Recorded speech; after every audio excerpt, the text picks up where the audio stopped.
buy it. Number 5 is Mingda Magician X2 3D printers. If you're ready to sprinkle magic into your creative journey, the Mingda Magician X2 3D printer deserves the spotlight as your ultimate partner in crafting home goods like a pro. Imagine saying farewell to the hassles of manual leveling. This printer's intelligent enchantment whisks away the headache by automatically adjusting the hotbed, leaving you more time for imagination.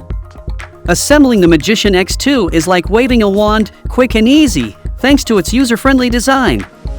The heart of this marvel is its upgraded main board, a self-developed gem that offers lightning-fast responsiveness, speeding up your printing quests by 50%. But let's talk versatility. This wizardry powerhouse embraces glass and PEI steel plates, letting you customize your printing surface for each masterpiece.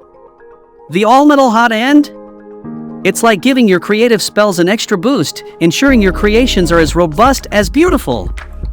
The Magician X2 boasts a tidy cable design. It's like a fairy's touch. Only 2 ribbon cables elegantly adorn the front, while power and hotbed cables gracefully rest at the back, leaving your space enchantingly sleek. So if you want to buy the fast and reliable 3D printer, check out the link in the description box. That's all from us in today's video. Hope you enjoyed this overview of the best 3D printer for home goods. If you like any of these best 3D printers, then check out the link provided in the description box below to purchase them right now. Thanks for watching! And please don't forget to hit the like button and subscribe to our Sublimation Focus channel for more amazing upcoming videos.